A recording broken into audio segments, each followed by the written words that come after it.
Hello दोस्तों, स्वागत करता हूं आप सबका आपके ऑनलाइन प्लेटफॉर्म सूर्य प्राइम सीकर पर।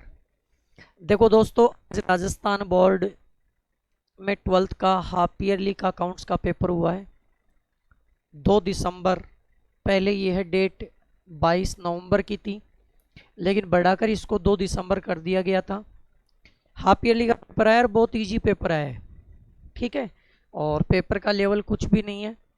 जो बच्चे अपने से पढ़ रहे हैं या रिसेंटली हमारे पास ट्यूशन ले रहे हैं या हमारे स्कूल में पढ़ रहे हैं या कहीं भी पढ़ रहे हैं मेरे से, उन बच्चों को 90% अप्रोक्सीमेट पेपर जो है ना वो पिछले माइनर टेस्टों से मिला हुआ होगा। और जो बच्चे पढ़ रहे हैं उनको विश्वास भी हो रहा है कि यदि मेरे माइनर टेस्ट यदि किसी बच्चे ने दे लिए या हमारी जो कोचिंग की जो टेस्ट सीरीज है वो टेस्ट सीरीज यदि किसी ने ज्वाइन कर ली तो वो अच्छा स्कोर अकाउंट्स में कर सकता है बेटा। तो आज एक बार इस पेपर को अपन लोग कंप्लीटली सोल्व करते हैं। बहुत इजी पेपर आप लोगों को आया था, ठीक है। देखो फर्स्ट क्वेश्चन जो है, फर्स्ट क्वेश्चन की यदि बात करें तो फर्स्ट क्वेश्चन आपका थ्योरी से था, और थ्योरी में भी यदि बात करें तो फंडामेंटल ऑफ पार्टनरशिप से फर्स्ट क्वेश्चन आया था। और फर्स्ट क्वेश्चन अगले बंदे ने हमें दिया था, फर्स्ट क्वेश्चन इन्होंने दिया था कि in the absence of partnership deed, यानी कि पार्टनरशिप डीड की एब्सेंस में profit and loss ratio will be, profit and loss ratio होगा। देखो ये देख रहे होंगे आप लोग, प्रीवियस ईयर के यदि आप पेपर्स का एनालिसिस करोगे तो ये क्वेश्चन काफ़ी बार आप लोगों को एग्जाम में आया हुआ मिलेगा। तो पार्टनरशिप डीड यदि एब्सेंस होती है तो आपके 5 प्रोविजन है, वो पांचों प्रोविजन आपको याद होने चाहिए। ईयरली एग्जाम में भी वहां से क्वेश्चन आएगा श्योर। तो प्रॉफिट एंड लॉस के बारे में पार्टनरशिप डीड एब्सेंस होती है तो एक प्रोविजन है कि profit and loss are distributed equally. तो इक्वली जहां लिखा हुआ है वो अपना राइट आंसर है। Capital ratio, sacrifice ratio equal, तो अपना कौन सा ऑप्शन रहेगा? सी ऑप्शन रहेगा। नेक्स्ट सेकंड क्या था कि the method of valuation of goodwill are as, कि मेथड कितने हैं। तो देखो आप लोगों के जैसे ही गुडविल के टॉपिक स्टार्ट करते हैं आपको मिलेगा एडमिशन ऑफ ए पार्टनर में, एडमिशन ऑफ ए पार्टनर में। तो गुडविल के यदि मेथड की बात करें तो 3 मेथड होते हैं आपके पास में, average profit method, super profit method और capitalisation method. 3 method goodwill valuation के हैं। 3 में से आपके पास में देख लो कौन कौन सा है। एवरेज प्रॉफिट मेथड भी है, सुपर प्रॉफिट मेथड भी है, कैपिटलाइजेशन भी है। इसका मतलब आपका आंसर आएगा ऑल ऑफ द अबव, ठीक है, डी ऑप्शन सेकंड क्वेश्चन का। थर्ड क्वेश्चन देखो इन्होंने दिया था कि द प्रॉफिट गेनिंग रेशियो, यानी प्रॉफिट रेशियो कैसे कैलकुलेट किया जाता है। ये आप लोगों को पता हो तो कौन से चैप्टर से है? प्रॉफिट गेनिंग रेशियो है रिटायरमेंट या डेथ ऑफ ए पार्टनर से। और गेनिंग रेशियो की यदि अपन लोग बात करते हैं तो गेनिंग रेशियो का जो फॉर्मूला होता है वो होता है new ratio minus old ratio, यानी न्यू माइनस ओल्ड। ऑप्शन में देख लो न्यू माइनस ओल्ड कौन से में है? New minus old ratio A option में है बेटा, तो आपका ए ऑप्शन राइट हो जाएगा। क्वेश्चन नंबर कौन सा है? थर्ड में, ठीक है बेटा। आगे चलते हैं।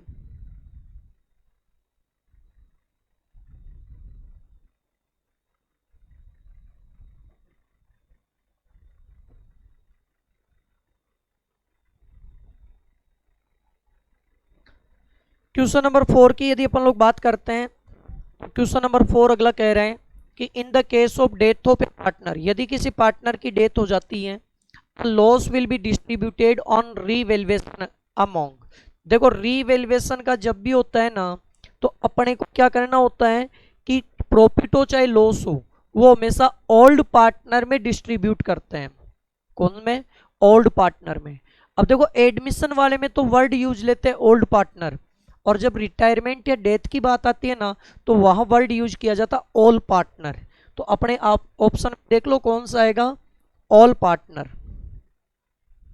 ठीक है। यानी रीवैल्यूएशन का जितना भी प्रॉफिट या लॉस होता है वो सभी पार्टनर में डिस्ट्रीब्यूट किया जाता है। यदि यही क्वेश्चन एडमिशन का होता तो वहां आपको ऑप्शन में मिलता ओल्ड पार्टनर एडमिशन वाले में, ठीक है बेटा। नेक्स्ट फिफ्थ क्वेश्चन देखो क्या कह रहे हैं कि realization account is open on, realization account कब ओपन किया जाता है? तो रियलाइजेशन की बात करें तो रियलाइजेशन अकाउंट ओपन किया जाता है असेट्स और को सेल करने के लिए और लाइबिलिटी का पेमेंट करने के लिए। तो असेट्स को सेल कब किया जाता है, जब आपकी पार्टनरशिप फ्रॉम का डिजोलेशन होता है तो, ठीक है। तो डिजोलेशन ऑफ फ्रॉम आपका क्या हो जाएगा, राइट आंसर हो जाएगा। यदि यही रीवैल्यूएशन अकाउंट का होता तो ध्यान दे लेना, रीवैल्यूएशन अकाउंट जो होता है वो एडमिशन के टाइम पे या रिटायरमेंट के टाइम पे या डेथ के टाइम पे ओपन किया जाता है, ठीक है। अगले ने किसका पूछा था, रियलाइजेशन का पूछा था, इसलिए डिजोलेशन ऑफ फ्रॉम हो गया। कई बार बच्चे ध्यान दे लेना, डिजोलेशन ऑफ पार्टनरशिप आता है तो वो आपका सही नहीं रहेगा, क्योंकि पार्टनरशिप के डिजोलेशन और पार्टनरशिप फ्रॉम के डिजोलेशन में दोनों में डिफरेंस होता है, जो आप लोगों ने पार्टनरशिप के फाइनल चैप्टर में पढ़ा होगा, ठीक है। नेक्स्ट देखो, what is rate of interest on call in arrear. देखो कॉल इन एरियर का मीन्स आप लोगों को पता होगा कि amount due but not received. तो इसका मतलब अमाउंट ड्यू हो चुकी लेकिन आपको रिसीव नहीं हुआ, तो कंपनी क्या करेगी, उस बंदे से इंटरेस्ट चार्ज करेगी, ठीक है। और इंटरेस्ट चार्ज जो करेगी, इंटरेस्ट जो चार्ज करेगी वो करेगी टेबल ऐप के अकॉर्डिंग। सबसे पहली बात तो टेबल ऐप के अकॉर्डिंग। एक चीज का खास तौर से और ध्यान देना, यदि आपका आर्टिकल ऑफ एसोसिएशन नहीं है, यदि आर्टिकल ऑफ एसोसिएशन नहीं है तो टेबल ऐप एप्लीकेबल होगी। ये भी ध्यान रखने हैं खास तौर से, आर्टिकल ऑफ एसोसिएशन नहीं होता है तो टेबल ऐप एप्लीकेबल होती है। और टेबल अकॉर्डिंग इसकी रेट ऑफ इंटरेस्ट है वो कितना परसेंट है बेटा, 10%। हम लोग हमेशा एक चीज कहते हैं कि कंपनी लेती कम है और देती ज्यादा है, तो जब कॉल इन एडवांस की बात आ जाती है तो कॉल इन एडवांस होगा 12%, और कॉल इन एरियर की बात करें तो वो होता है 10%। ये टॉपिक भी एग्जाम के लिए इंपॉर्टेंट है, ठीक है बेटा। नेक्स्ट क्वेश्चन देखो, 7 नंबर क्वेश्चन क्या कह रहे हैं कि balance of share forfeited account is show in the balance sheet under the item, कि शेयर फॉरफिटेड का बैलेंस कौन से आइटम में शो किया जाता है। तो शेयर फॉरफिटेड की बात करें तो वो शेयर कैपिटल अकाउंट में आता है। शेयर फॉरफिटेड का जो बैलेंस होता है वो शेयर कैपिटल अकाउंट में आता है। इसका मतलब इसका राइट आंसर होगा आपका सी ऑप्शन। कौन से का, 7th का। अब देखो जो बच्चे पढ़ रहे हैं वो देख लो कि कितने क्वेश्चन मैंने एग्जाम में दिए हैं, कितने माइनर टेस्टों में आए हैं, और जहां तक मेरे को संभावना है या ये मैं श्योर कह सकता हूं कि अगले ने ऑप्शन भी नहीं बदले इन क्वेश्चनों में। जिस ऑप्शन के ऊपर मैंने जो पॉइंट दिया था उसी ऑप्शन के ऊपर अगले ने ये पॉइंट दिया है, ठीक है। तो थोड़ा सा तैयारी अच्छे से रखो बेटा। अब की बार एनुअल एग्जाम भी थोड़ा जल्दी है, तो जल्दी एनुअल एग्जाम होने के चक्कर में क्या है, प्रिपरेशन के लिए आपको टाइम थोड़ा कम मिलेगा, और प्रिपरेशन के लिए टाइम कम मिलेगा इसलिए क्या करो, पढ़ाई के ऊपर इस तरीके से फोकस रखो कि आपका दिसंबर तक कंप्लीट सिलेबस होके एक बार आप लोगों का रिवीजन हो जाए बेटा। कंप्लीट सिलेबस होके एक बार क्या हो जाए, आपका रिवीजन हो जाए। और यदि आपका एक बार रिवीजन हो जाता है, रिवीजन हो जाता है तो आप उस चीज के लिए श्योर हो जाओगे कि हाँ अब अपना कोई क्वेश्चन क्या नहीं होगा, गलत नहीं होगा, ठीक है। तो इसकी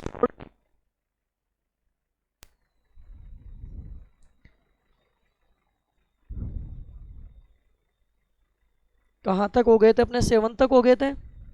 अब देखो 8 नंबर क्वेश्चन। 8 नंबर क्वेश्चन आपका डिबेंचर से लिया गया था। 8 नंबर क्वेश्चन कहाँ से लिया था, डिबेंचर से लिया गया था।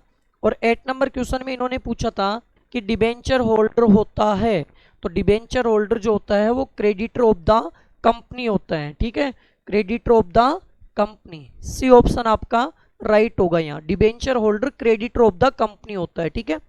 Next, debenture can be issued, debenture issue हो सकता है।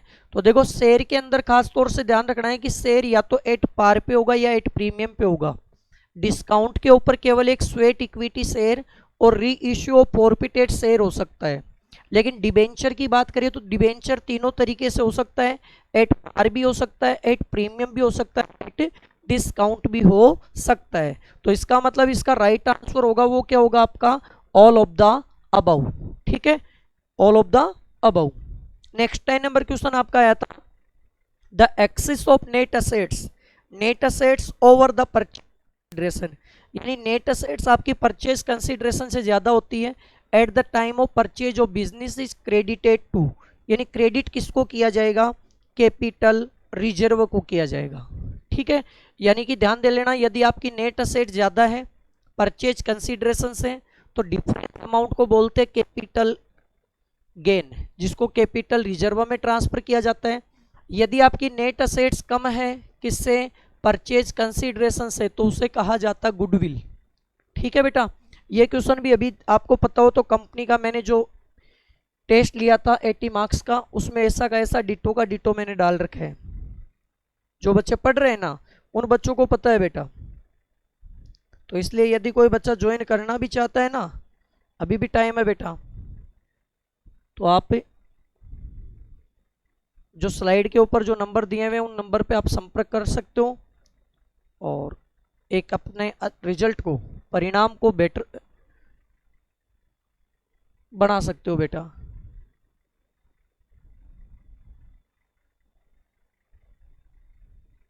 नेक्स्ट देखो, विच of the following is not A part of financial statement of A company. Financial statement of A company का पार्ट नहीं है। देखो, P and L financial statement का part होता है, बैलेंस शीट पार्ट होता है, कैश फ्लो होता है, लेजर अकाउंट नहीं होता। तो आपका राइट आंसर हो जाएगा डी। ठीक है, नेक्स्ट, आइडियल लिक्विड रेशियो की बात करें तो 1:1 होता है। यदि यही करंट रेशियो की बात कर लेता तो 2:1 हो जाता। डेप्ट इक्विटी रेशियो का 1:1। ठीक है, नेक्स्ट, इसका डी ऑप्शन रहेगा। Next, which activities are included in the cash flow statement। Cash flow statement में कौन कौन सी एक्टिविटी आती है, तो कैश फ्लो में देखो 3 एक्टिविटियों में कैश फ्लो को क्लासिफाइड किया हुआ है, ऑपरेटिंग, इन्वेस्टिंग और फाइनेंसिंग। दैट इज, इसका right answer of the above. तीनों एक्टिविटी इसका पार्ट मानी जाती है। ठीक है, ऑपरेटिंग भी होता है, इन्वेस्टिंग भी होता है और फाइनेंसिंग भी होता है। तो इसका राइट आंसर होगा all of the above. Next देखो 14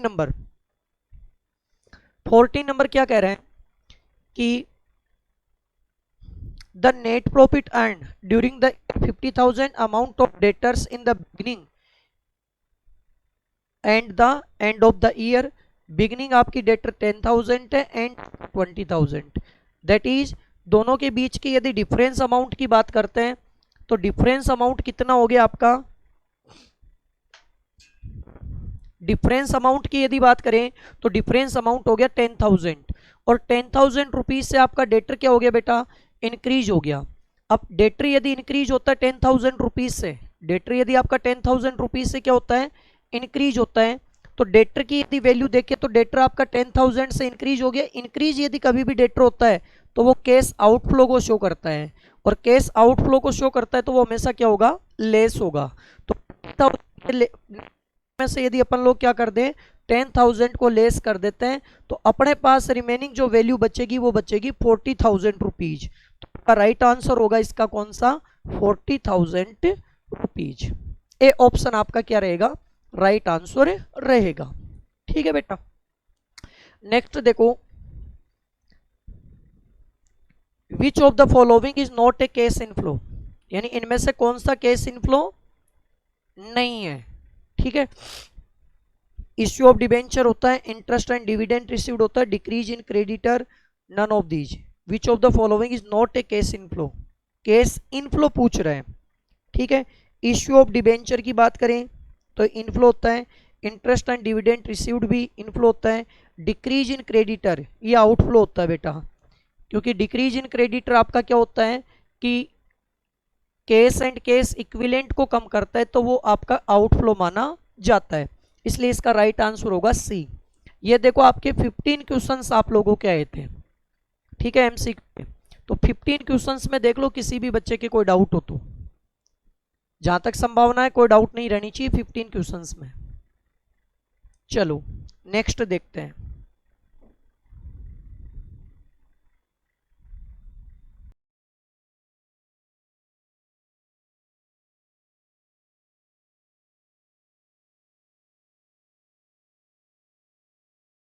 डिस्कस करते हैं जो फिल इन द ब्लैंक से क्वेश्चन आए थे वो अपन लोग पढ़ते हैं।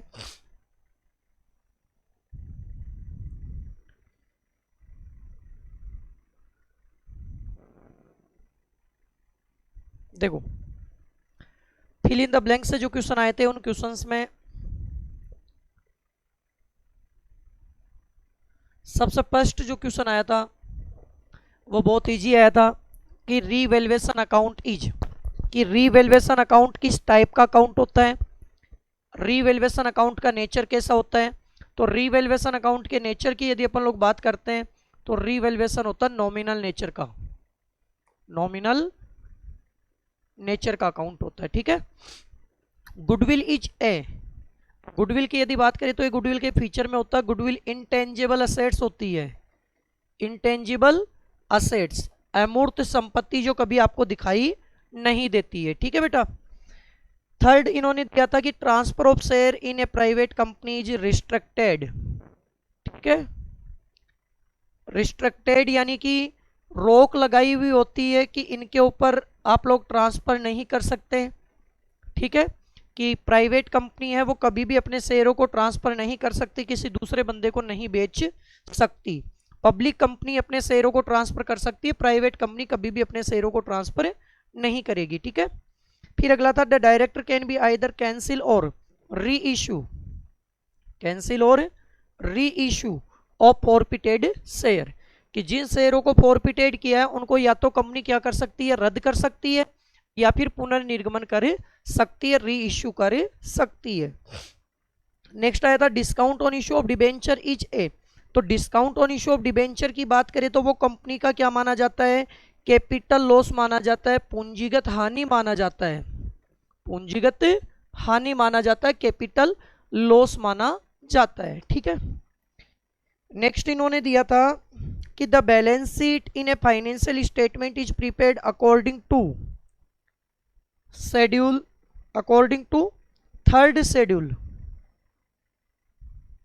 यदि पार्ट पूछता तो पार्ट 1 हो जाता, पार्ट 2 की बात करें तो 2 के अकॉर्डिंग बनाया जाता पी एंड एल, और पार्ट 1 के अकॉर्डिंग बनाया जाता क्या, बैलेंस शीट, ठीक है।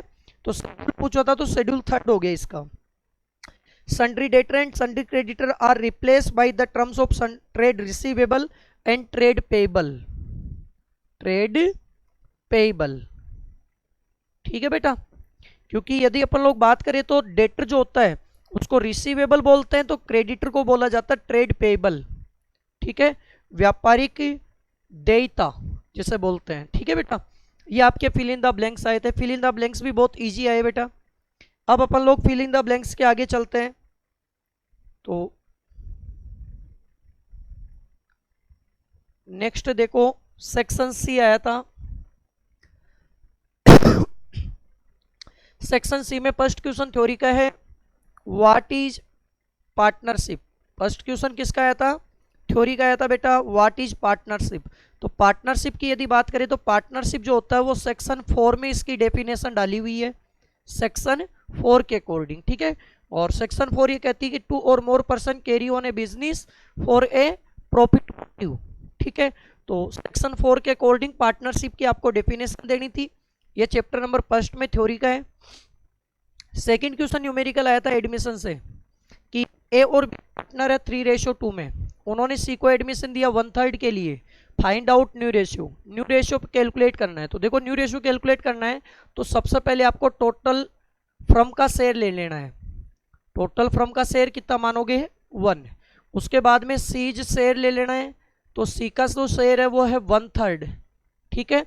देन आपको लेना है remaining profit share, then remaining profit share. तो रिमेनिंग कैसे निकालोगे, 1 में से 1/3 को लेस करोगे तो आपका 2/3 बच जाएगा। ये जो 2/3 बचा है वो ए और बी में डिवाइड किया जाएगा, सी का अपने पास में ऑलरेडी गिवन है, ये 2/3 और ये भी 2/3 और इसका अपने पास में गिवन है 1/3। अब इस 2/3 को इनके ओल्ड रेशियो में डिवाइड कर दो, ओल्ड रेशियो था 3:2 यानी 3/5 और 2/5, तो ये तो हो जाएगा 6 और ये हो जाएगा 15। यहाँ बात करें तो 4 और ये 15, और यहाँ यदि इसका डिनोमिनेटर सेम करना है तो 5 से मल्टीप्लाई करेंगे तो 5/15, यानी आपका रेशियो की यदि बात करें, न्यू रेशियो जो पूछा था वो आपका आएगा 6, 4 और 5। ये जिस जिस बच्चे का आया उसका राइट आंसर है, जिसका ये नहीं आया उसका ये रॉन्ग आंसर है। देखो जब भी न्यू रेशियो कैलकुलेट करते तो आपके पास में 4 टाइप के केस आते हैं। फर्स्ट केस का ये क्वेश्चन है, फर्स्ट केस में होता है कि ओल्ड पार्टनर सेक्रीफाइस करते हैं न्यू पार्टनर के फेवर में इन ओल्ड रेशियो में, यानी पुराने साझेदार त्याग करते हैं नए साझेदार के लिए पुराने अनुपात में। क्योंकि इस क्वेश्चन में कुछ भी कहा हुआ नहीं था, केवल ओल्ड रेशियो दिया हुआ है और ओल्ड के साथ में न्यू पार्टनर का प्रॉफिट शेयर दिया हुआ है, इसलिए अपन लोग मानेंगे कि ओल्ड पार्टनर जो है वो सेक्रीफाइस करेंगे कौन से रेशियो में, ओल्ड रेशियो में। ठीक है, तो जिसका भी 645 आया उसका ये आंसर सही है। क्वेश्चन है गेनिंग रेशियो से क्या अभिप्राय है? इसे फायदे का अनुपात भी बोलते हैं और अधिलाभ का अनुपात भी बोला जाता है। जब भी कोई पार्टनर रिटायर होता है तो उस रिटायरिंग या डेथ वाले पार्टनर का जो प्रॉफिट शेयर है वो रिमेनिंग पार्टनर क्या करते हैं, एक्वायर करते हैं, और जो रिमेनिंग पार्टनर है वो जिस प्रपोर्शन में एक्वायर करते हैं उसी को गेन कहा जाता है। ठीक है बेटा, नेक्स्ट देखो फिर थ्योरी का आया था, what entry will be passed to reduce the provision for bad debts at the time of death of a partner. PBDD में कमी आ रही है, तो पीबीडीडी में कमी आ रही है, PBDD account Dr to revaluation account. ठीक है बेटा, पीबीडीडी का मतलब होता है provision for bad and doubtful debts account Dr to revaluation account. जिस भी बच्चे ने ये एंट्री की है उसका ये क्वेश्चन क्या है, सही है बेटा। फिर अगला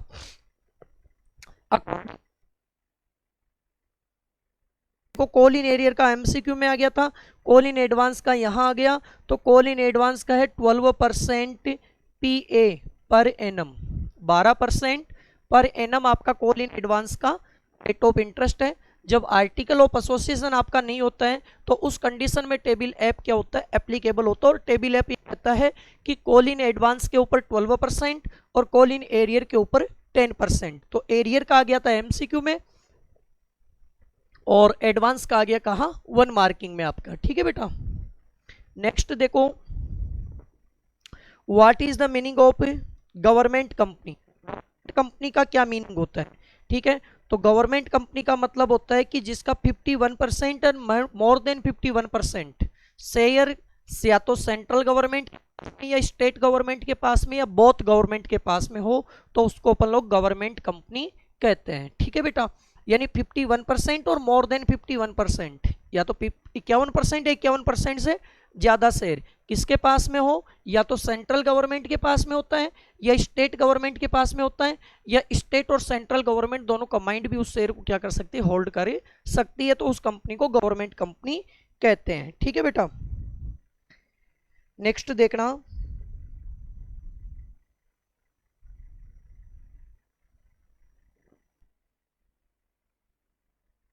फिर थ्योरी का कि state any two difference between share and debenture.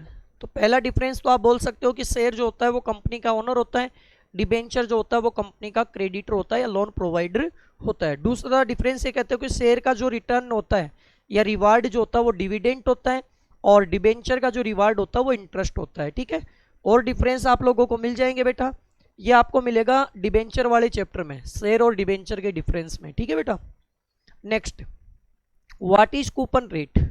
Coupon rate कहा जाता है कि डिबेंचर होल्डर को एक फिक्स रेट से क्या करते हैं, इंटरेस्ट पेड करते हैं। जिस रेट से अपन लोग इंटरेस्ट पेड करते हैं उसी रेट को कूपन रेट बोलते हैं। ठीक है बेटा, यानी डिबेंचर होल्डर को जिस रेट से इंटरेस्ट का क्या किया जाता है, पेमेंट किया जाता है, वो रेट अपनी क्या कहलाती है, कूपन रेट कहलाती है। ठीक है बेटा, कूपन रेट। नेक्स्ट, ये आपको मिलेगा टाइप ऑफ डिबेंचर है, उस टाइप ऑफ डिबेंचर में एक तो फिक्स रेट वाला है और एक क्या है, जीरो कूपन बॉन्ड है, वहां मिलेगा ये ना। Next, what is called debenture redemption fund. Debenture redemption fund क्या होता है? देखो ये वैसे देखा जाए तो आपका डिबेंचर के रिडम्पशन का टॉपिक वैसे तो हट गया है, लेकिन उन्होंने थ्योरी में क्वेश्चन दे दिया तो फिर भी अपन लोग बता रहे। डिबेंचर रिडम्पशन फंड का मीन्स होता है कि जब भी डिबेंचर को रीपेमेंट किया जाएगा तो रीपेमेंट करने से पहले कंपनी क्या करती है, अपने प्रॉफिट में से एक रिजर्व क्रिएट करती है। किसके लिए? डिबेंचर का रीपेमेंट करने के लिए, डिबेंचर का रिडम्पशन करने के लिए, और उसी रिजर्व को डिबेंचर रिडम्पशन फंड कहते हैं या डिबेंचर रिडम्पशन रिजर्व कहते हैं। ठीक है, next, name the internal user of financial statement. Financial statement के इंटरनल यूजर कौन होते हैं? शेयर होल्डर हो गया, शेयर होल्डर के अलावा जैसे मैनेजमेंट हो गया। ठीक है, ये सारे क्या माने जाते हैं? इंटरनल यूजर माने जाते हैं। Next, section D. देखो थ्योरी के क्वेश्चन क्या है,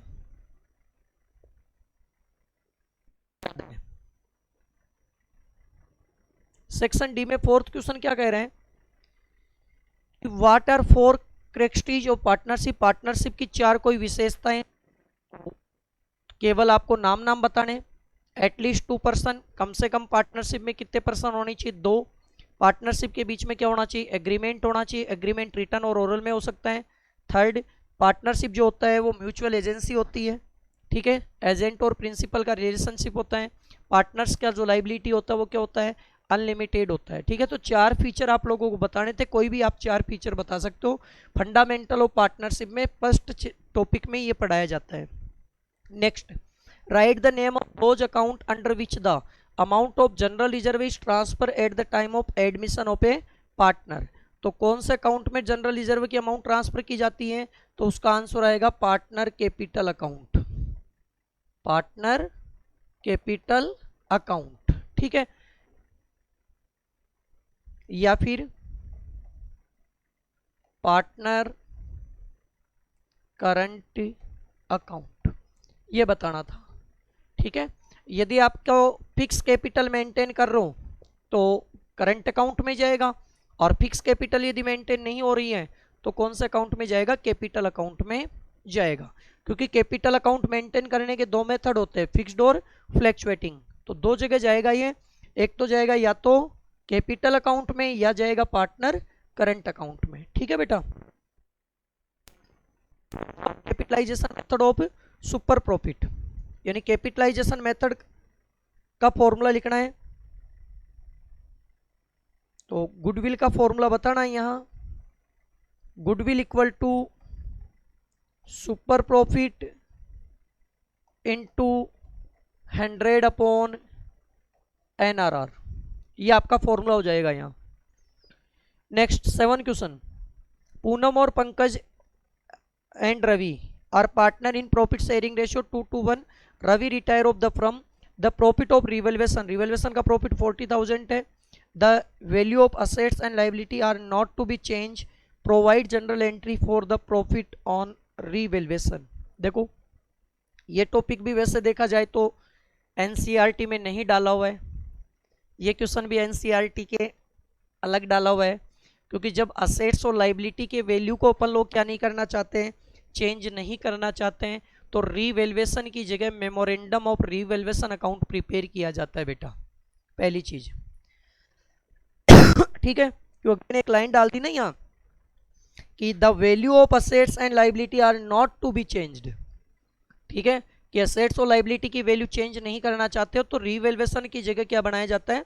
मेमोरेंडम रीवैल्यूएशन अकाउंट। ठीक है, तो अब देखो इस क्वेश्चन को कैसे करेंगे। सबसे पहले रीवैल्यूएशन का अपने को क्या बताया बेटा? प्रॉफिट बताया, तो प्रॉफिट डेबिट में आता है, तो रीवैल्यूएशन की जगह मेमोरेंडम रीवैल्यूएशन लिखा जाएगा। पहली बात तो memorandum revaluation account DR2 old partner में डिस्ट्रीब्यूट किया जाता है। तो एक तो है पूनम, दूसरा कौन है? पंकज, और तीसरा कौन है? रवि। ठीक है, 40,000 रुपीज का प्रॉफिट हुआ है, इस 40,000 रुपीज के प्रॉफिट को अपने को डिस्ट्रीब्यूट करना है। 2 to 1 2/5 हो गया, 16,000, 16,000 और 8,000। ठीक है, एक एंट्री और करनी होती है जब असेट्स और लाइबिलिटी के वैल्यू को चेंज नहीं करते तो इसके ऑपोजिट एंट्री, लेकिन ऑपोजिट एंट्री की जाती है न्यू पार्टनर से। अब यहाँ रवि रिटायर हो रहा है तो न्यू पार्टनर अपने पास में रह गया, एक तो पूनम, तो पूनम कैपिटल अकाउंट DR, दूसरा रह गया अपने पास क्या? Pankaj capital account DR to memorandum revaluation account. तो मेमोरेंडम रीवैल्यूएशन अकाउंट की यदि अपन लोग बात करते तो मेमोरेंडम रीवैल्यूएशन अकाउंट में तो अपने पास वही 40,000 आ जाएगा, लेकिन इनको डिस्ट्रीब्यूट जो करना है वो करना है न्यू रेशियो में। अब यहाँ रिटायरमेंट के बारे में कह रहा है और कुछ भी नहीं कह रहा, तो ये जो रिटायर हो रहा है उसके शेयर को उठा दो, बाकी जो बच गया यानी 2:2 वो आपका न्यू रेशियो बन जाएगा, तो बराबर हो गया। तो 2:2 का मतलब 20,000 इसका और 20,000 टी इसका, ये आपकी एंट्री पास होगी। ठीक है, ये बेटा टॉपिक वैसे एनसीईआरटी में दिया हुआ नहीं है, लेकिन फिर भी मैंने बता दिया, सीबीएसई में ये टॉपिक है बेटा। ठीक है, कि यदि आप असेट्स और लाइबिलिटी के वैल्यू को चेंज नहीं करना चाहते हो तो उसकी जगह मेमोरेंडम रीवैल्यूएशन अकाउंट प्रिपेयर किया जाता है, और मेमोरेंडम रीवैल्यूएशन अकाउंट की ये एंट्रियां क्या होगी, पास होगी बेटा। एक बार क्या करते हैं कि जो प्रॉफिट हुआ या लॉस हुआ उसको ओल्ड रेशियो में बांटते हैं, और ऑपोजिट एंट्री करके उसको क्या किया जाता है, न्यू पार्टनर न्यू रेशियो में डिस्ट्रीब्यूट कर दिया जाता है बेटा। ठीक है बेटा, नेक्स्ट देखना।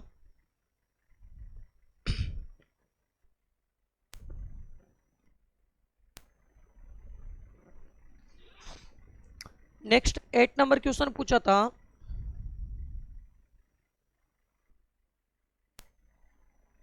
एट नंबर क्वेश्चन कह रहा है कि for difference between equity and preference share, equity और प्रेफरेंस शेयर के कोई 4 डिफरेंस बताओ। तो आप बता सकते हो आराम से, थ्योरी का क्वेश्चन है, न्यूमेरिकल में करवा देता हूं। नेक्स्ट 9 नंबर क्वेश्चन देखो, न्यूमेरिकल आया था कि के एल एम 3 पार्टनर है, प्रॉफिट शेयरिंग रेशियो 3:5:2 हो गया, प्रॉफिट फॉर द फ्रॉम 31 मार्च का 4 लाख रुपीज है, एम की डेथ होती है 1 अक्टूबर 2022 को। ये प्रॉफिट कब का दिया हुआ है,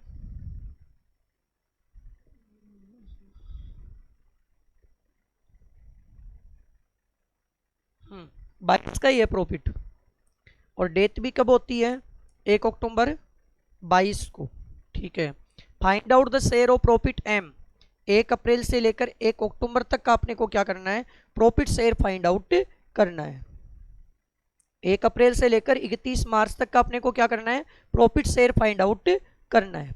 अब प्रॉफिट शेयर अपने को क्या करना है बेटा, फाइंड आउट करना है। तो देखते हैं टाइम के अकॉर्डिंग इस हो गया, तो पहले तो अपने को टोटल फ्रॉम का प्रॉफिट ले लेना है, कितना, 4 lakh rupees into time period अपने को काउंट करना है 1 अप्रैल से 1 अक्टूबर, तो अप्रैल मई जून जुलाई अगस्त सितंबर, 1 अक्टूबर है तो अक्टूबर काउंट होगा नहीं, कितने महीने हुए, 6 मंथ हो गए, तो 6/12 है, मल्टीप्लाई बाई जो पार्टनर रिटायर हो रहा है उसका शेयर ले लो।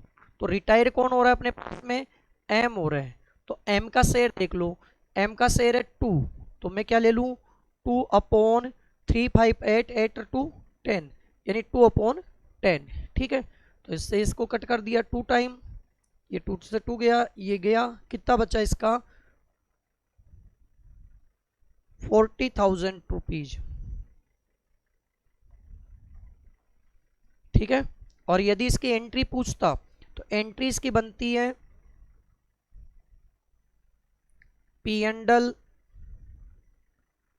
Suspense account DR to M's capital account. ठीक है, यानी जो पार्टनर रिटायर हो रहा है उसके कैपिटल अकाउंट में इसको ट्रांसफर कर दिया जाता है, और एक अकाउंट ओपन किया जाता है जिस अकाउंट का नाम है P&L सस्पेंस अकाउंट। यह है डेथ वाले चैप्टर से। डेथ वाले चैप्टर में जब रिटायर या death mid of the year हो जाती है तो अपने को जो पार्टनर रिटायर हो रहा है उसका प्रॉफिट शेयर कैलकुलेट करना होता है फाइनेंशियल ईयर स्टार्टिंग से लेकर जिस डेट तक उसको डेथ हुई है या जिस डेट को वो रिटायर हुआ है वहां तक का, और उसके 2 बेसिस हैं, एक टाइम बेसिस है, एक टर्नओवर बेसिस है। तो ये जो क्वेश्चन है वो टाइम बेसिस पे आया है। ठीक है बेटा, next, what is called over subscription. Over subscription का मीन्स क्या होता है कि कंपनी जितने शेयर क्या करती है, इश्यू करती है, उससे हायर कंपनी को क्या करती है, एप्लीकेशन रिसीव्ड होती है, सब्सक्रिप्शन रिसीव्ड होता है, तो उसको ओवर सब्सक्रिप्शन कहा जाता है। ठीक है, नेक्स्ट आया था what is the difference between redeemable and in redeemable debenture. Redeemable debenture वो होता है कि जिसका एक फिक्स सर्टेन टाइम पीरियड बाद में रिपेमेंट किया जाता है, लेकिन इन रिडीमेबल डिबेंचर का जो रिपेमेंट होगा वो eight the time of liquidation of the company, जब कंपनी का लिक्विडेशन होता है या वाइंडिंग अप होता है उसी टाइम पे पेमेंट किया जाता है, उससे पहले उसको रिपेमेंट नहीं करते बेटा। Next, what is the meant by the loss on issue of debenture. Loss on issue of debenture का मीन्स क्या होता है कि जब भी कंपनी के डिबेंचर को फेस वैल्यू से कम में इश्यू करते हैं यानी कि डिस्काउंट पे इशू किया जाता है, या रीपेमेंट जो हो वो रिडम्पशन जो होता है वो एट प्रीमियम किया जाता है, यानी डिस्काउंट पे इशू और प्रीमियम पे रिडम्पशन होता है।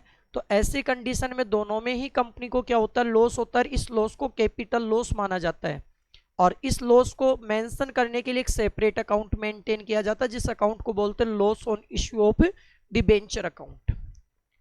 ठीक है बेटा। Next, right the formula. जो करंट रेशियो का यदि फॉर्मूला पूछा है तो करंट रेशियो का होता है CA अपॉन CL, यानी current assets upon current liability. Next देखो, name any 3 item that are included in the investing related activity, यानी इन्वेस्टमेंट रिलेटेड एक्टिविटी क्या है। तो सीधी सी बात है कि इन्वेस्टमेंट में क्या आता है, परचेज ऑफ असेट्स आता है, परचेज ऑफ इन्वेस्टमेंट आता है, सेल ऑफ असेट्स आता है, सेल ऑफ इन्वेस्टमेंट आता है, इंटरेस्ट एंड डिविडेंड रिसीव्ड आता है ऑन इन्वेस्टमेंट। ठीक है, ये आपकी इन्वेस्टिंग एक्टिविटी का था। पर्टिकुलर इसने करके दिया नहीं कि आपको किसका बताना है, इनफ्लो बताना है या आउटफ्लो बताना है। ठीक है बेटा। लास्ट सेक्शन आपकी आई थी ई सेक्शन। इस सेक्शन में देखो इन्होंने न्यूमेरिकल क्वेश्चन दिया था, क्या था, 60 number question. Partner profit sharing ratio क्या दिया आपको, 5:3:2। ठीक है। The partnership deed provided for the charging interest on drawing 10%, drawing XYZ की ड्यूरिंग द फाइनेंशियल ईयर कितनी है, amount 40, 30, 20 respectively. After the final account has been prepaid, it was discovered that interest on drawing has not been taken into consideration given the necessary adjustment entry, यानी interest on drawing आप लोगों ने नहीं दिया। तो सीधी सी बात है, इसके लिए एक एनालिटिकल टेबल बना के हम क्वेश्चन को कराते हैं ताकि एरर बहुत कम हो। ठीक है। जैसे पार्टनर कितने हैं अपने पास में,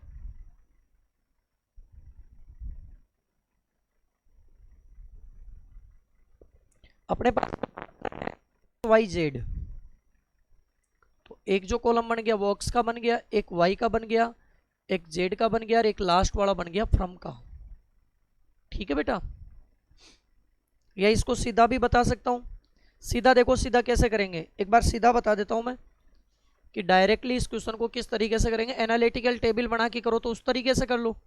आपको ये पता होना चाहिए इंटरेस्ट ऑन ड्रॉविंग जो होता है वो 3 पार्टनर है, एक X है, एक है Y और एक है Z। IOD की यदि बात करें तो IOD X के क्या होता है, डेबिट होता है हमेशा। इंटरेस्ट ऑन ड्रॉविंग जो होता है वो डेबिट होता है। तो 40,000 का 10% पर एनम है, पर एनम है तो सीधी सी बात है हाफ ईयर का चार्ज करना है पहली बात तो, इंटरेस्ट ऑन ड्रॉविंग यानी कि 6 मंथ का चार्ज करना है। और 6 मंथ की बात करें तो यहाँ आएगा 2000, यहाँ यदि 6 मंथ की बात करें तो 1500, और यहाँ 6 मंथ की बात करें तो 1000। ठीक है। टोटल 2 और 1 3, 3 और 4, 4500 ये पूरी फर्म का हो गया। ठीक है।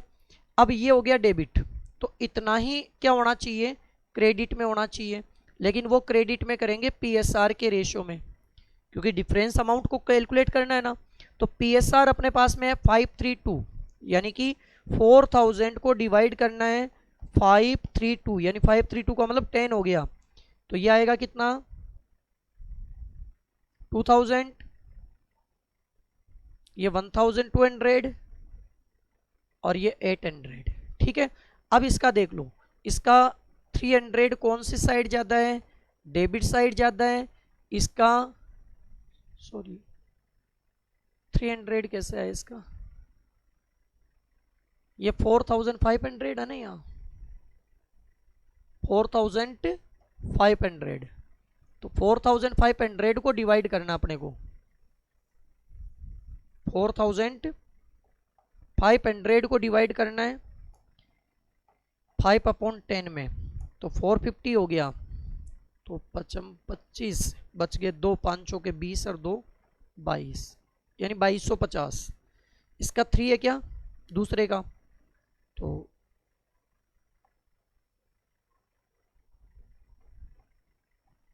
ये आएगा, तीसरे का 2 है ना, तो 900। इसका यदि देखा जाए तो 250 कौन सी साइड ज़्यादा है, क्रेडिट साइड ज़्यादा है। इसका देखा जाए तो 150 डेबिट साइड ज़्यादा है और इसका 100 रुपीज़ डेबिट साइड ज़्यादा है। जो डेबिट में उसको डेबिट में लिख दो, जो क्रेडिट है वो क्रेडिट में लिख दो। तो एंट्री की वाइज कैपिटल अकाउंट DR, दूसरा Jades capital account DR, 2x capital account. तो x की बात करें तो x में तो आ जाएगा 250, यहाँ आ जाएगा 150 और यहाँ आ जाएगा 100। ये जिस बच्चे की हुई है उसका ये सही है, जिसकी ये एंट्री नहीं हुई उसका ये गलत है। ठीक है बेटा, एनालिटिकल टेबल बना के भी इस क्वेश्चन को कर सकते हो। जैसा आपको पढ़ाया गया आप उसी तरीके से करोगे बेटा सॉल्यूशन। देखो क्योंकि इसमें क्या है, दो तरीके से हम लोग करते हैं, एनालिटिकल टेबल भी बनाते हैं, विदाउट एनालिटिकल टेबल भी किया जाता है। Next 17 number question. 17 number question क्या करें कि on the basis of the following information calculate amount paid to a partner and pass the necessary journal entry debit balance of capital account. यानी capital account का DR balance है कितना, 30,000 rupees. फिर अगला कह रहा है कि प्रॉफिट में शेयर है रियलाइजेशन का, तो रियलाइजेशन का प्रॉफिट हमेशा क्रेडिट में आता है 70,000 रुपीज। फिर अगला क्या कर रहा है, assets of the from partner taken over, assets लिया तो जब भी कोई पार्टनर असेट्स लेता है तो उसको डेबिट में लिखा जाता है 22,000 रुपीज। ठीक है, तो डेबिट हो गया 52 और क्रेडिट हो रहा है 17, यानी 18,000 आपका कौन सा बैलेंस ज़्यादा है, क्रेडिट बैलेंस ज़्यादा है। तो क्रेडिट ज़्यादा है तो उसको डेबिट कर दिया जाएगा, क्रेडिट ज़्यादा है तो उसको क्या कर देंगे, डेबिट कर देंगे। तो एंट्री बनेगी partner capital account DR to cash account या फिर बैंक अकाउंट, क्योंकि रियलाइजेशन की बात कर रहे हैं तो फाइनल में उस पार्टनर को पेमेंट कर दिया जाता है। आप चाहो तो इसका कैपिटल अकाउंट बना के भी इस क्वेश्चन को कर सकते हो, और चाहो तो शॉर्ट में उसका डेबिट क्रेडिट एक जगह कर लो और जो डिफरेंस है वो डिफरेंस अगले को पेड कर दो। Next, how are under subscription and over subscription record in the books of accounts. देखो अंडर सब्सक्रिप्शन होता है तो अंडर सब्सक्रिप्शन में कोई इशू नहीं आता है, जितनी एप्लीकेशन रिसीव्ड होती है उतना पूरा इशू कर दिया जाता है। लेकिन यदि यही बात ओवर सब्सक्रिप्शन की आती है तो ओवर सब्सक्रिप्शन के केस में क्या होता है कि आपको अलॉटमेंट करने के 3 तरीके हैं, या तो कुछ एप्लीकेंट को क्या कर दिया जाए, फुल अलॉट कर दिया जाए और कुछ को रिजेक्ट कर दिया जाए, दूसरा कुछ एप्लीकेंट को प्रो राटा बेसिस पे अलॉटमेंट कर दिया जाए, और थर्ड ऊपर जो अपन लोगों ने 2 पॉइंट पढ़े उन दोनों का कॉम्बिनेशन भी आप लोग क्या कर सकते हो, अलॉट कर सकते हो। Next 19, what is cash flow statement, right it's any 4 करेक्टरीज। तो कैश फ्लो स्टेटमेंट की आपको डेफिनेशन बतानी है और इसकी क्या बतानी है, आपको विशेषताएं बतानी है। ठीक बेटा, ये तो क्वेश्चन है, आप लोग आपसे आराम से हो जाएगा बेटा। नेक्स्ट देखो, XYZ आर पार्टनर 5-4 में जेड को एडमिशन दिया 1/3 शेयर के लिए। He taken X and 1/3 from Y in 1,500 in case as a goodwill premium. Give the necessary general entry on the admission of Z. Z के admission पे entry बताओ। तो सबसे पहले गुडविल लाने की एंट्री कर लेते हैं, तो cash account DR to premium of goodwill,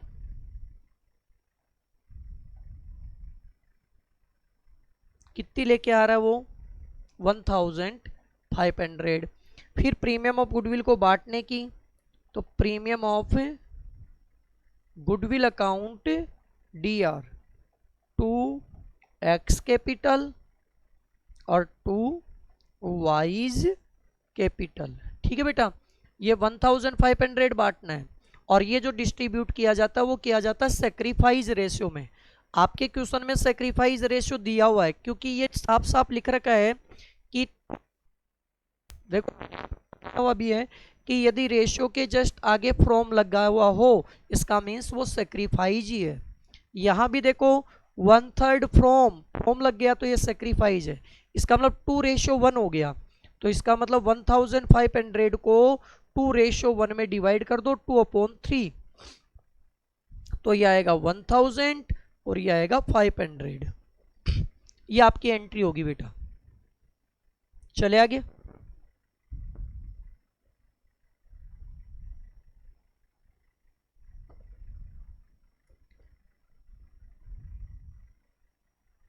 देखो इसी में एक और में क्वेश्चन आया था, explain the method of valuation of goodwill in detailed. तो गुडविल के वैल्यूएशन के 3 मेथड है, उन तीनों मेथड को आपको डिटेल में क्या करना था, एक्सप्लेन करना था। ठीक है, यहाँ देखो 21 वाला, 21 कह रहा है कि नीलम लिमिटेड इशू कर रही है 25,000 share, 10 rupees 2 rupees premium payable as application 3 rupees, allotment 5 rupees, balance on first and final call, the issue was fully subscribed and all money was received, record the necessary journal entry. Neelam की book में आपको क्या करनी है, general entry. तो मैं इसको थोड़ा सा जूम करता हूँ ताकि जनरल एंट्री करवा दूं मैं इसकी, है ना।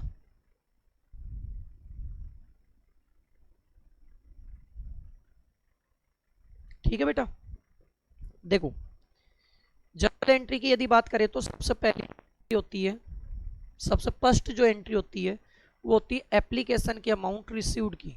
तो एंट्री होगी bank account DR to equity share application account. ठीक है बेटा, एप्लीकेशन आपको मिली कितनी है, 25,000 शेयर की, और एप्लीकेशन पे रुपया है 3 रुपीज, तो 75,000 रुपीज हो जाएगा। सेकेंड एंट्री एप्लीकेशन की मनी ड्यू, एप्लीकेशन की मनी की ड्यू की क्या एंट्री करोगे, equity share application account DR to equity share capital account. ठीक है बेटा, ये भी कितना आ जाएगा, 75,000, क्योंकि ये ओवर सब्सक्रिप्शन का केस नहीं है। थर्ड एंट्री अलॉटमेंट की ड्यू होती है पहले, तो equity share allotment account DR to equity share capital account और टू सिक्योरिटी प्रीमियम अकाउंट। ठीक है बेटा, इक्विटी शेयर कैपिटल में तो हमेशा फेस वैल्यू आती है। अब देखो यहाँ 5 रुपीज है लेकिन इंक्लूडिंग प्रीमियम है, प्रीमियम 2 रुपीज है, तो इसका मतलब 3 रुपीज हो गया। तो 3 रुपीज तो यहाँ आ जाएगा, यानी 75,000 यहाँ जाएगा, सॉरी हाँ 75,000, और यहाँ 2 रुपीज आ जाएगा, यानी 50,000 यहाँ आ जाएगा 1 लाख। ठीक है बेटा, फिर फोर्थ एंट्री अलॉटमेंट की अमाउंट रिसीव्ड, देखो कोई भी कॉल इन एरियर भी नहीं दिया, इतना इजी क्वेश्चन यदि बोर्ड में दे दे तो और मजे मजे हो जाए। इक्विटी शेयर अलॉटमेंट अकाउंट, यहाँ भी 1,25,000। अब रिमेनिंग अमाउंट बताया उसने फाइनल कॉल पे, तो देखो 5 और 3 8 रुपीज हो गया, टोटल 12 रुपीज होना चाहिए, तो 4 रुपीज बच गया। तो 4 रुपीज के लिए क्या करोगे आप, फाइनल कॉल की entry equity share first and final call account DR to equity share capital, और यहां यदि बात करें तो 25,000 मल्टीप्लाई जो होगा वो होगा 4 रुपीज से। ठीक है, रिमेनिंग वैल्यू निकाल लेना, 5 और 3 कितने हो गए 8, टोटल 12 होना चाहिए, तो रिमेनिंग वैल्यू अपने पास में आ गई कितनी 4 रुपीज, ये आ जाएगा 1 लाख रुपीज। ठीक है बेटा, अब इसको रिसीव्ड की एंट्री कर लेते हैं। रिसीव्ड की क्या एंट्री होगी, bank account debit to equity share first and final call, तो ये भी कितना आ जाएगा आपका 1 लाख रुपीज। अब इससे इजी तो क्या क्वेश्चन देगा अगला, इसमें भी यदि नंबर नहीं आ रहे तो 12th में फिर इसका मतलब कैसे काम चलेगा बेटा। चले नेक्स्ट देखो, हाँ फिर भी कह रहा हूँ बेटा अभी भी आप लोगों के पास में टाइम है, यदि कोई बच्चा चाहे तो डिस्प्ले पे जो नंबर दिए हुए हैं उनके ऊपर आप संपर्क कर सकते हो। क्लास नहीं ले तो भी वो पेपर ये लेके भी इतना मैटर तैयार कर सकता है कि बोर्ड एग्जाम में डिट्टो के डिट्टो आपको क्वेश्चन मिल जाएंगे बेटा। ठीक है, नेक्स्ट इसका एक थ्योरी का क्वेश्चन आया था कि कॉल इन एरियर और कॉल इन एडवांस में डिफरेंस बताओ और इसकी जनरल एंट्री भी बताओ, तो ये तो थ्योरी कर सकते हो। 22 जो आया था वो आया था how many type of debenture are there, डिबेंचर कितने प्रकार के होते हैं और इसका एक्सप्लेन करना था, ये भी थ्योरी का था। जनरल एंट्री वाला आया था एक on the condition of redemption वाला, तो वो मैं बता देता हूँ। On the condition of redemption में फर्स्ट जो आया था, on the condition of redemption में जो फर्स्ट आया था उस फर्स्ट की 2 एंट्री होगी। फर्स्ट में कह रहा था कि issue 2 lakh rupees 7% debenture of 100 each at a par redeemable at a premium, यानी इशू एट पार पे हुआ तो bank account debit to 7% debenture application and allotment account. अब देखो यहाँ अमाउंट दिया हुआ है तो अमाउंट ऐसी की ऐसी आ जाएगी 2 लाख रुपीज। ठीक है, काफी बच्चे इसको मल्टीप्लाई करके लिख देते हैं, वहीं गलती हो जाती है। Second entry 7% debenture application and allotment account DR। डिस्का प्रीमियम पे रिडम्पशन हो रहा है तो loss on issue of debenture account DR to 7% debenture account और टू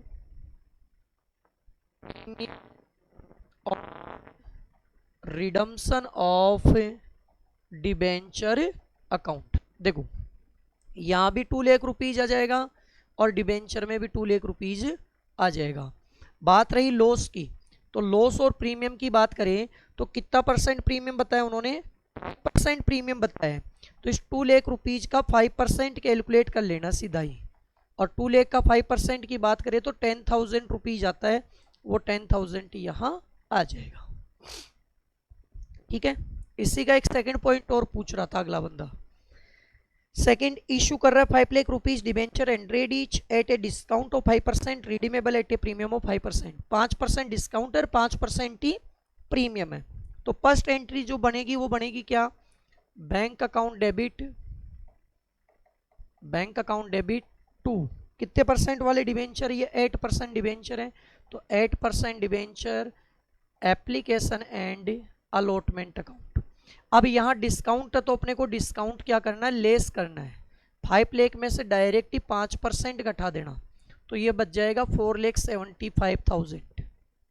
काफी बच्चे यहाँ गलती क्या करते हैं, इसको 100 से मल्टीप्लाई कर देते हैं और वो गलत हो जाता है, क्योंकि पहले से रुपीज में दिया हुआ तो मल्टीप्लाई करने की जरूरत नहीं है।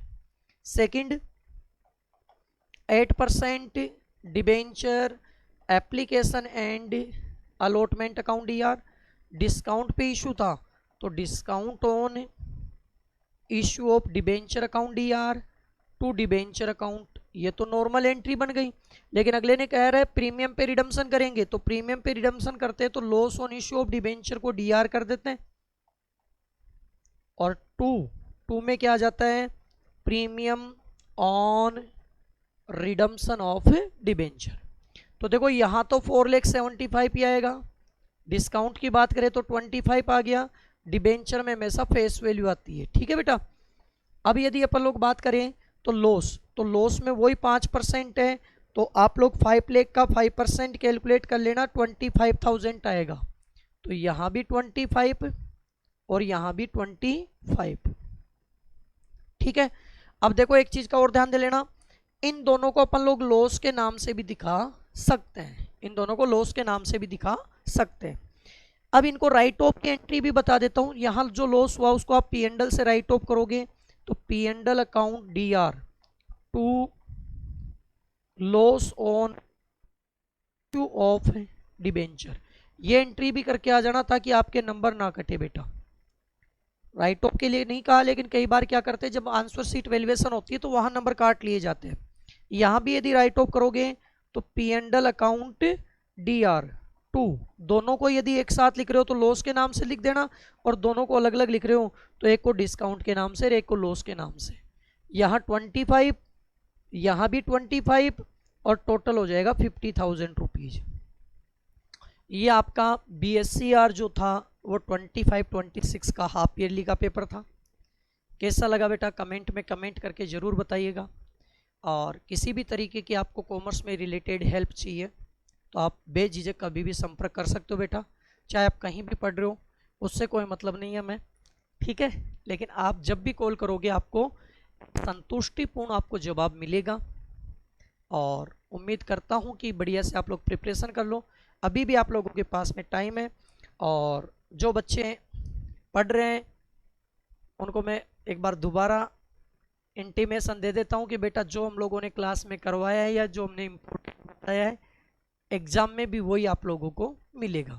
ठीक है बेटा, अगली क्लास में फिर मिलेंगे। यदि किसी भी टॉपिक में आप लोगों को यदि हेल्प चाहिए तो आप लोग कमेंट बॉक्स में कमेंट कीजिए, वो टॉपिक आपको यूट्यूब पे करवा दिया जाएगा बेटा।